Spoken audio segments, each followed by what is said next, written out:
Thank you once again for joining my channel. Remember, chess audiobooks is on chess.com, Twitter, and Instagram. So please follow me on those platforms, and please hit the thumbs up button. Please subscribe. Please donate to my channel. Please, please, please, please. Let's get into this game. This is round 4 from the Superbet Chess Classic in Romania. With the white pieces, we have Maxime Vachier-Lagrave, and with the black pieces, Fabiano Caruana. So these are like the elder statesmen nowadays, right? In the top 10 of the chess world. I'll be looking at some of the other games later on. There were 3 decisive games today. So Maxime started off with e4. Fabiano avoids the Sicilian and plays e5, and we go into this Ruy Lopez. All right, a6, bishop a4, knight f6, castles, and now we see the so-called open Ruy Lopez. d4, b5, bishop b3, d5, d takes, and bishop e6. This was a very popular opening at one time, and one of the mainstays in the repertoire of Victor Korchnoi. And then sometime, I want to say maybe in the 80s and 90s, it kind of fell out of favor. And then in the 1995 championship match, if I recall correctly, Anand was playing it against Kasparov, and Kasparov caught him with some opening preparation and destroyed him from the white side. And then pretty much in the late 90s, you didn't really see it anymore. And then, of course, Kramnik comes with the Berlin Wall. And so you didn't really see the open Ruy Lopez for a very long time. And so last few years or so, you're starting to see it a little bit more. Nothing wrong with it per se. It's just that it does tend to leave black with the very loose pawn structure, which can be exploited. But in exchange for that, he gets what he wants. He gets his open game. He gets a lot of piece activity. All right, and you'll see that here. You can already see black's pawn structure on the queen side, right? Those weak pawns on c6 and a5 and c5. All right, but there's more to come. So c3, this is all theory, of course. Bishop c5, knight bd2, castles, bishop c2, and now knight takes f2. This exchange sacrifice is all well known. I think it used to be called the Dilworth variation. I'm just going off the top of my head, but I think that's what this used to be called at one time. Rook takes f2, bishop takes f2, king takes f2. All right, so basically black is trying to take advantage of white's lack of development and trying to jump on white immediately, right? Diminish it, destroy his center, take over the center with pawns, and launch a quick attack on white before he can even get his pieces in the game. So f6, of course, opening up the f file, and f takes e5. So you can see for the exchange, black has an open f file, 2 pawns in the center, so he has control over the center, and white still hasn't developed. King g1, and now queen d7. There's a couple of options here. For instance, h6. This further hinders white's development, as he cannot bring a piece to g5. You can see the bishop on c1 is pretty much stuck, and the knight on f3 can't hop into g5 to attack the bishop on e6. The downside of that move, as I have highlighted, is that the bishop on c2 now comes to life on that diagonal, and you can see in certain scenarios where that might be very difficult for black to deal with, especially after, say, moves like queen d3, for example. Not here, of course, because of the fork with the pawn on e4, but queen d3, moves like knight h4 in the future, and just basically exploiting the theme of white square weakness here. All right, so for example, in this sample line, play can continue bishop e3, queen d6, knight g3, rook a d8, and knight h4, knight e7, queen h5, and you can see the exploitation of the weakness of the light squares in this example. All right. right. Nevertheless, chances for both sides.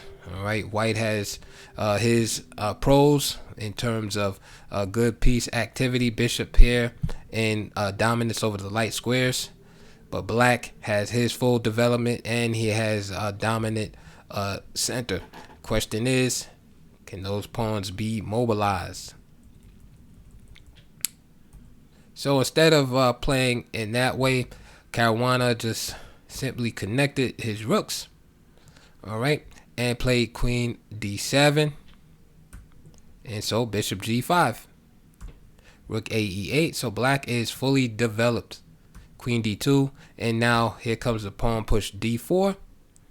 And of course, as I always say, the pawns must be mobile, all right, or they just simply get fixed and become targets. So this is the great battle. Of course, Maxime wants to stop the pawns from advancing and driving his pieces out of the center.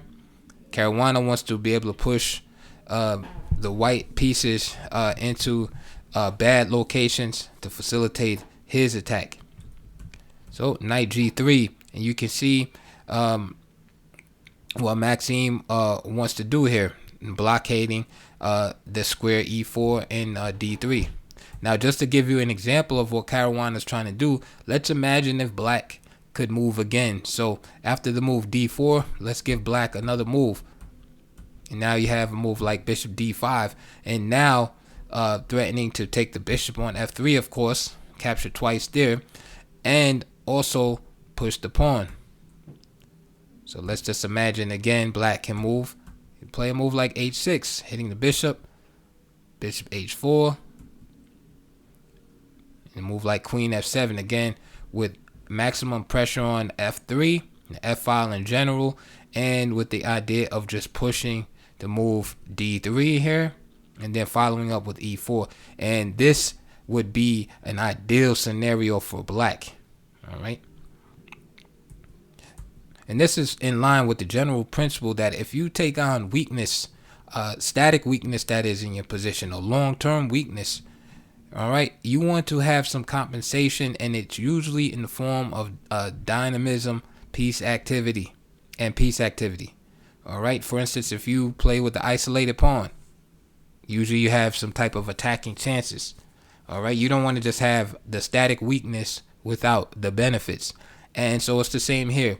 Black has a lot of weak squares in his position. So in any end game, he's probably going to be at a disadvantage unless he's, of course, up material.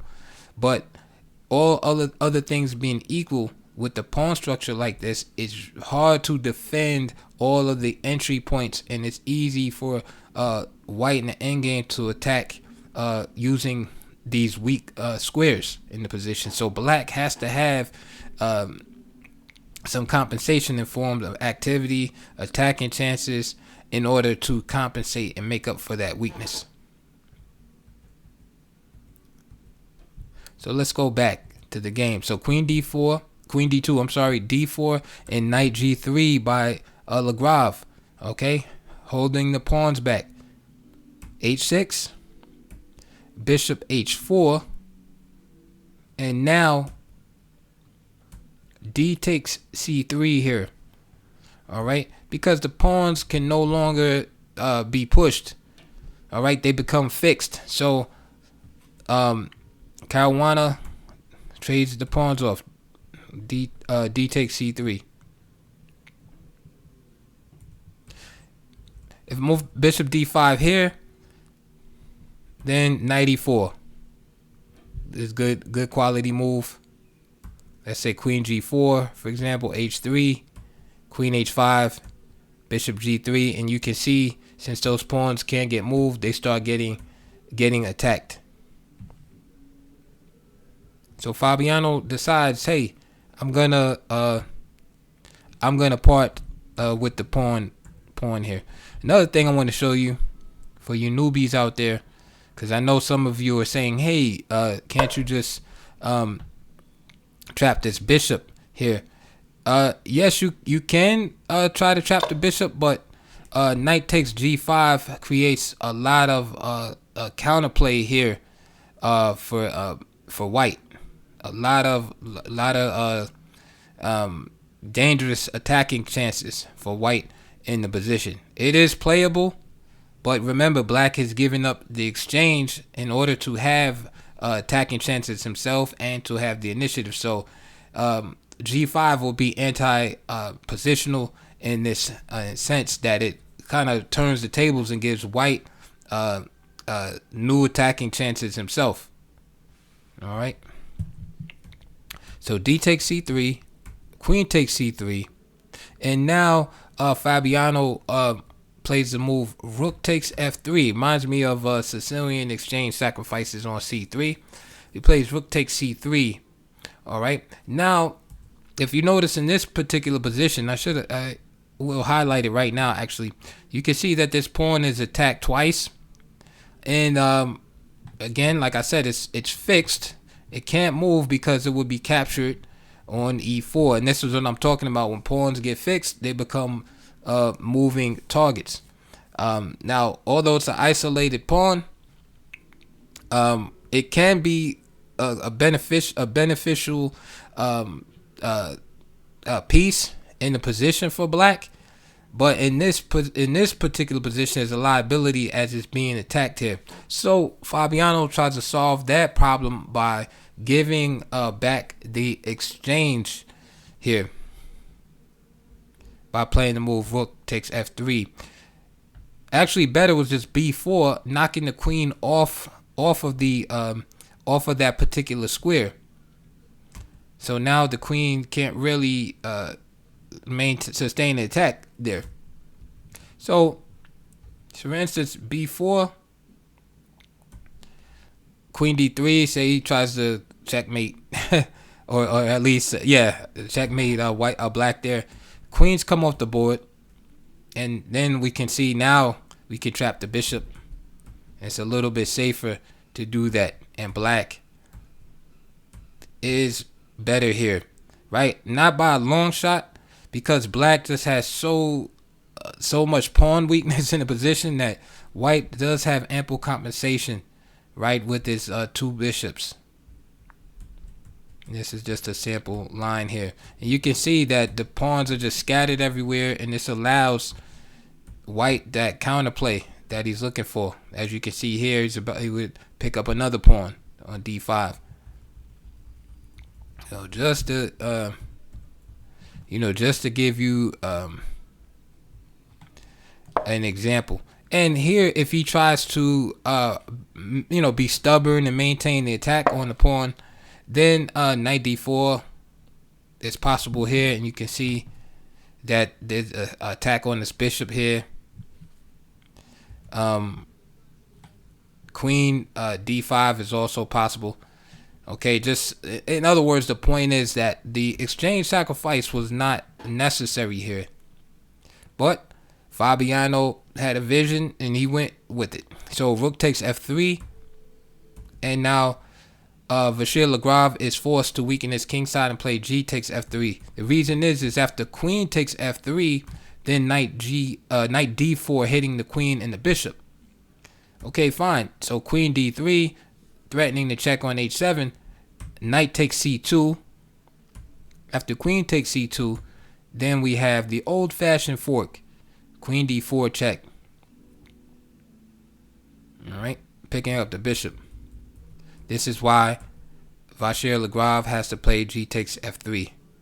And so Caruana's idea is to play knight D4 here and attack on the F file. Bishop D1, Rook F8.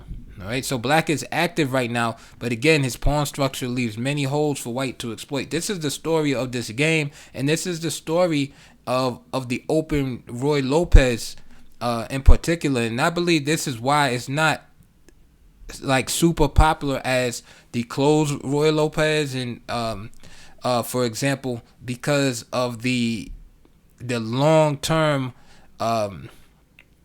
damage to the position. Remember, when you advance pawns, you can't take them back. So if you can imagine the queens being off the board, this is a difficult position for black, even though he's actually up pawns in the position. In this position, he's actually up 2 pawns, even though he's down. It's a dynamically balanced position because again, black has given up the exchange, in the position, and then he's giving back the exchange. So he's actually just down a piece here for 2 pawns, but the quality of the pawns are low. He has isolated pawn in the e file, and then he has several backward pawns in the position, and then there's all kind of weaknesses on the squares. All right. So white's job here is to kind of try to quench the activity of black and consolidate the position. So knight e4, good move, centralizing, blockading with the best piece, with the best blockader in the game. Bishop c4. What's that highlight for? The highlight is to show black's threat of queen h3 here. And again, if we could give black another move, queen h3, very strong move here. Of course, hitting f3 a bunch of times and also threatening just checkmate on f1. So the bishop would have to move to say like c2 or something. And again, the queen is overworked on c3. And that would create all type of tactics here. So with that threat, this is why Maxime played the move king to g2. Other possibilities with knight d2, addressing the same issue, because instead of worried about the queen coming to h3, you would just snatch off the bishop. And bishop f2 possible also. Maybe knight d2 was the best, getting rid of another piece, but king g2 is fine. Rook f4. Again, Fabiano is trying to stay active here. Bishop e1. Queen f5. And now knight d2. All right, and at this point, it seems like black's attack is non-existent, and he's just going to be down a piece. Fabiano plays move e4 here. Now, another idea is bishop d5, getting on that diagonal, but again, the bishop g3, knight e6, bishop c2, we can see that the white pieces spring to life, and again, exploiting the weak light squares. And black has no attack and just a bunch of weaknesses and just down material. So here Fabiano tries e4 to open up the position. Again, bishop g3, e takes f3 check, king f2, great move. Rook g4, because the bishop was attacking the rook there. Rook g4, knight takes c4, another piece gone. And now b takes f3. Now you had the bishop pair coming alive. So Fabiano takes it. The bad thing about this position for black is, again, the more pieces that come off the board, the better it is for the defender. Queen c2, queen e2, queen f5, and basically the rest of the game doesn't really need any comment. It's a couple of tricks by Fabiano at this point, but it's too late. h4, bishop takes c7, h3, queen to f3, and then finally queen d3. And the idea here, of course, is if Vachel Lagrave plays queen g4, then queen f1, of course. Don't want to allow that. And MVL just, of course, keeps it cool. Plays bishop e5, centralizing the bishop. Rook g2, and then bishop c3. And Fabiano resigns. He could even play after bishop, instead of bishop e5, he could have even traded queens here, but he played bishop e5, rook g2, and then bishop c3. Fabiano resigned. So I hope you enjoyed that game. Again, please like and subscribe. Please get in those comment boxes and let me know what you think. And also, please consider supporting the channel via donation links below. And also check the links below. See the DVDs and books there for you that are based on the opening that we talked about today, which is Open Rui Lopez. And you can see the story of that particular game pretty clearly. I don't know if that's that kind of game, right? That open style like that is in Fabiano's style. That seems like kind of game like a Richard Report would play. Someone like that. Fabiano has seems to have more solid style. Like I could picture him playing Berlin, of course, Petrov. That Michael Adams style type of game. This seemed like a bit out of his wheelhouse, and I'm not just saying that because he lost. It just seems like when I look at Fabiano's games, that's not the type of not his best type of game. But what do I know? But anyway, I'll be looking at some of the other games later on. So stay tuned, and I'll see you guys all on the next video.